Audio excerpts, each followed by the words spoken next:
The question number 6 of the practice set 2.5. Now the question number 6 is alpha and beta are the roots of y square minus 2y minus 7 is equal 0. Find first alpha square plus beta square and second alpha cube plus beta cube. Now अगर आप ये question number 6 देखेंगे, यहाँ पे आपको star marking दिया है। Star marking का मतलब है यहाँ पे ये हाई लेवल क्वेश्चन है, मीन्स हाई थिंकिंग क्वेश्चन है। तो आपको थोड़ा उस पर सोचना पड़ेगा किस तरह से हमें करना है। आपको क्या दिया है, आपको ध्यान से देखो क्वेश्चन में क्या दिया है। जब भी इस तरह के क्वेश्चन आते हैं उसको बार बार आपको रीड करना चाहिए, एक दो बार रीड करना चाहिए। एक बार नहीं समझ में दोबारा रीड करना चाहिए, तिबारा करना चाहिए। आपको क्या बोला, अल्फा और beta roots of y square minus 2y minus 7 is equal 0। आपको एक क्वाड्रेटिक इक्वेशन दिया है जो है y square minus 2y minus 7 is equal 0 और बोल रहा है कि अल्फा एंड बीटा उसका रूट्स हैं। रूट का वैल्यू नहीं दिया आपको, हाँ, खाली बोला है कि अल्फा एंड बीटा रूट्स है। यहाँ पे आपको वैल्यू नहीं दिया, खाली एक क्वाड्रेटिक इक्वेशन दिया। और फिर फाइंड आउट करने के लिए क्या बोल रहा है, alpha square plus beta square and alpha cube plus beta cube. Okay, now ये सब करने से पहले मैं आपको एक चीज़ बताना चाहता हूँ। आपने एक चीज़ पढ़ा होगा, expansion of formula in 8th standard and also 9th standard. Expansion of formula means जैसे मैंने आपको बोल दिया a plus B whole square, तो आप क्या बोलोगे कि a square plus 2ab plus B square. याद आ रहा है आपको कुछ? फिर अगर मैंने आपको बोल दिया a माइनस बी स्क्वायर तो क्या होता है, आप बोलोगे a square minus 2ab plus B square. ना यहाँ पे भी हम लोग वही अप्लाई करेंगे, लेकिन पहले मैं आपको एक चीज़ बताना चाहता हूँ, यहाँ पे आप कॉन्सेंट्रेट करो। ना आपको फर्स्ट क्या फाइंड आउट करने के लिए बोल रहा है, अगर ध्यान से देखेंगे, alpha square plus beta square find out करें। अगर आपने एक्सपेंशन का फॉर्मूला पढ़ा होगा, एक्सपेंशन फॉर्मूला, तो आपको मालूम होना चाहिए कि A square plus B square is equal A plus B whole square minus 2ab। यही है ना? हाँ, तो क्या मैं A square plus B square, जो यहाँ पे alpha square plus beta square, उसको ये फॉर्म में लिख सकता हूँ ना? ये भी फर्स्ट टर्म है, सेकेंड टर्म है, दोनों टर्म का स्क्वायर बोल रहा है, एडिशन ऑफ द स्क्वायर। तो क्या हो जाएगा, ये ए प्लस बी की जगह पे क्या जाएगा, अल्फा प्लस बीटा स्क्वायर हो जाएगा। ओके, माइनस 2ab मतलब अल्फा इंटू बीटा हो गया। ओके, क्लियर हो गया? तो आपको ये ध्यान में रखना चाहिए, कभी भी A alpha square plus beta square रहेगा या A plus B whole square रहेगा, तो आपको क्या ध्यान में रखना है, alpha plus beta whole square minus 2 into alpha beta. Okay, अब आपको सोचना होगा, आप सोच रहे हो सर ये फॉर्मूला कैसे होगा। अगर ध्यान में होगा आपको, ए प्लस बी होल स्क्वायर क्या होता है, अब यहाँ पे कॉन्सेंट्रेट मत कीजिए, हाँ, A square plus 2ab plus B square होता है। क्लियर, समझ में आया इतना? आपको क्या बोल रहा है, आपको चाहिए alpha square plus beta square. यहाँ पे अल्फा स्क्वायर है, यहाँ पे बीटा स्क्वायर है, उसको मैं यहीं पे ऐसे रहने देता हूँ। ओके, अभी ये प्लस 2ab को यहाँ पे ट्रांसफर करूँगा तो क्या हो जाएगा, माइनस हो जाएगा ना। तो पहले ये लिखेंगे, A plus B square plus 2ab को ट्रांसफर माइनस 2ab। ओके, अब मैं इसको रीअरेंज कर देता हूँ, मीन्स इसको मैं इस तरह से भी ले सकता हूँ, A square plus B square is equal A plus B whole square minus 2ab। Clear हो गया? तो वही है कि मैं जो आपको बोला, A square plus B square A plus B whole square minus 2ab, मतलब ये आपका जो फॉर्मूला कहाँ से आ रहा है, A plus B whole square से आ रहा है ना। क्लियर हो रहा है कि नहीं? आपको समझ में आ रहा होगा, I hope you can understand. आपको शायद समझ में आ रहा होगा ना। तो इसके लिए ये फॉर्मूला आपको ध्यान में रखना है।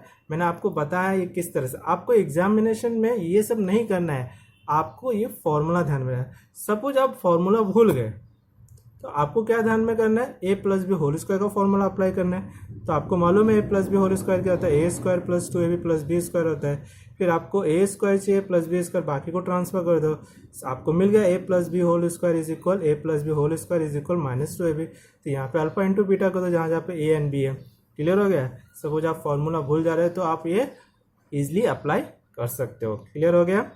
सिमिलरली आपको अल्फ़ा क्यूब प्लस बीटा, यहाँ पे मैंने स्क्वायर लिख दिया, क्यूब आएगा, sorry, alpha cube plus beta cube, इसका भी वही फॉर्मूला है। हाँ, तो ये क्या आ जाएगा, alpha cube plus beta cube, मैं डायरेक्ट लिख दे रहा हूँ यहाँ पे, alpha plus beta whole cube minus 3 alpha into beta alpha plus beta.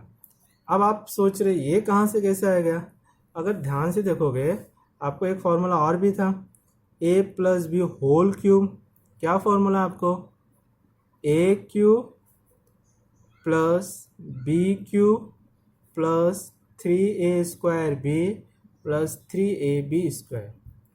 हाँ, ये भी आपने पढ़ा 8th और 9th में, बशर्ते आप भूल गए होंगे शायद। हाँ, इसलिए 8th 9th के जितने भी जो आपके कॉन्सेप्ट है, जितने भी टॉपिक हो, सब आपके 10th में रिलेटेड है। इसलिए मैंने आपको स्टार्टिंग में बोला था नंबर्स, टेबल, स्क्वायर्स, फॉर्मूला आपको मालूम होना चाहिए। ओके, कोई बात नहीं, अगर नहीं मालूम है तो अभी भी टाइम है, रिवाइज करो। ओके ना, अभी आपको क्या चाहिए था, अल्फा प्लस बीटा चाहिए ना, यही चाहिए, बाकी को ट्रांसफ़र कर देते हैं। तो बाकी को ट्रांसफ़र करेंगे तो a प्लस बी तो अपनी जगह पे रहेगा, a plus B whole cube है। इसको ट्रांसफ़र करने के पहले मैं आपको एक चीज़ और बताना चाहता, यहाँ पे कॉमन कुछ दिख रहा है, 3, यहाँ पे भी 3, यहाँ पे भी है, यहाँ पे भी 1, यहाँ पे भी है, यहाँ पे भी, तो 3ab को कॉमन ले लूँगा यहाँ से, तो यहाँ पे आपको क्या बचेगा, 3a स्क्वायर बी में से 3ab निकालूंगा तो एक a बचेगा, क्योंकि यहाँ पे 2 बार a स्क्वायर है ना, एक a तो निकाल रहा हूँ, और यहाँ पे 3ab स्क्वायर 3ab निकाल रहा तो b बचेगा। क्लियर हो रहा है कि नहीं, यहाँ पे मैंने कॉमन ले लिया। अब इस पार्ट को मैं क्या करूँगा, ट्रांसफ़र कर दूंगा, तो क्या आ जाएगा, a plus B whole cube minus 3ab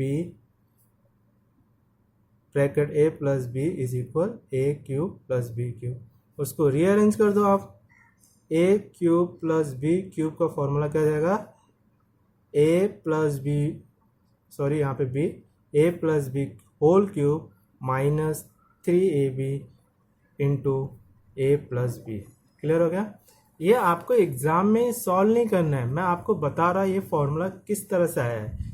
clear हो रहा है। तो आपको क्या करना है, ये फर्स्ट आपको क्या फाइंड आउट करना है, alpha square plus beta square, तो आपको यहाँ पे ये अप्लाई करना होगा, alpha plus beta square minus 2 alpha into beta. फिर सेकेंड में आपको ये फॉर्मूला अप्लाई करना पड़ेगा। क्लियर हो गया। Now let's solve first one. आपको फर्स्ट वन क्या बोल रहा है, फर्स्ट वन क्या बोल रहा है, फाइंड आउट करने के लिए बोल रहा है alpha square plus beta square ना। जब इसको हम लोग फाइंड आउट करेंगे, पहले हम लोग यहाँ पे क्या करेंगे, पहले जो आपको जो इक्वेशन दिया है quadratic, y square minus 2y minus 7 is equal 0, ये आपको गिवन दिया है, उसको मैं कंपेयर करूँगा। किससे कंपेयर करूँगा, कंपेयर विथ स्टैंडर्ड फॉर्म से, ax square plus b x plus c is equal 0। Okay ना, फिर कंपेयर करने पे आपको a कितना मिल जाएगा 1, b आपका -2, c इज इक्वल -7। ना आप लोग सोचेंगे कि यहाँ पे सर ने कंपेयर क्यों किया ना, अब वो मैं आगे बताने वाला आपको। आपको फाइंड आउट करने के लिए क्या बोल रहा है, first alpha square plus beta square, उसका फॉर्मूला हम लोगों ने फॉर्म किया था, alpha plus beta whole square, okay, minus 2 alpha into beta. यहाँ पे देखो अल्फा प्लस बीटा दिया है, प्रोडक्ट ऑफ बीटा दिया है, हम लोग ने रिलेशन ऑफ रूट्स किया था। अगर आपको याद होगा क्या रिलेशन था, अल्फा प्लस बीटा का रिलेशन क्या था, माइनस बी अपॉन ए था, याद आ रहा है, और प्रोडक्ट ऑफ रूट्स क्या था, सी अपॉन ए। क्लियर हो रहा है ना। सो यहाँ पे बी और ए का वैल्यू आपको मालूम पड़ जाएगा, तो माइनस यहाँ लिखेंगे, बी क्या था -2 और ए आपका 1, माइनस माइनस प्लस हो जाएगा, 2 अपॉन 1 मतलब 2 हो जाएगा। अभी क्लियर आ रहा है, इसलिए यहाँ पे हम लोगों ने इक्वेशन को स्टैंडर्ड फॉर्म से कंपेयर किया। सिमिलरली आपको यहाँ पे क्या जाएगा, alpha into beta -7 upon 1 means alpha into beta is equal -7। कितना सिंपल सा सम था। अब क्या करेंगे, वहाँ पे ये वैल्यू को पुट अप कर देंगे। अल्फा प्लस बीटा क्या था आपका 2 square, sorry alpha plus beta 2 था तो 2 square minus 2 alpha into beta क्या था -7, यहाँ पे इंटू कर देंगे। 2 स्क्वायर क्या हो जाएगा आपको 4, ये माइनस माइनस प्लस हो जाएगा, यहाँ पे मल्टीप्लाई है इसलिए 2 7 जा 14, तो कितना जाएगा 18। तो आपका आंसर क्या आ गया alpha square beta square is equal 18। कितना सा सिंपल था, कुछ नहीं करना आपको। मैं फिर से एक बार बता रहा हूँ, आपको इक्वेशन को स्टैंडर्ड फॉर्म से कंपेयर करना है, फिर इसके बाद ए एंड बी सी का कोफिशिएंट लिखना है, मतलब उसका वैल्यू लिखना है। फिर आपको क्या करना है, एक बार दोनों रूट्स को एडिशन करना है, फिर दोनों रूट्स को प्रोडक्ट करना है, मतलब A alpha plus beta then alpha into beta का वैल्यू फाइंड आउट करना है। फिर आपको जो फाइंड आउट करना है अल्फा स्क्वायर प्लस बीटा उसका फॉर्मूला लिखेंगे और उसमें alpha plus beta and alpha into beta का वैल्यू सब्स्टिट्यूट करके आपको अल्फा स्क्वायर बीटा स्क्वायर मिल जाएगा। और सेकेंड आपको फाइंड आउट करने के लिए बोल रहा है alpha cube plus beta cube, ये आप लोग करेंगे, मैं यहाँ पे फॉर्मूला लिख देता हूँ, alpha plus beta whole cube -3 alpha into beta alpha plus beta. आपको कुछ नहीं करना है, सिर्फ अल्फा प्लस बीटा का वैल्यू पुटअप करना है, अल्फा इंटू बीटा का करना है और आपको alpha cube plus beta cube का वैल्यू आ जाएगा। Thank you.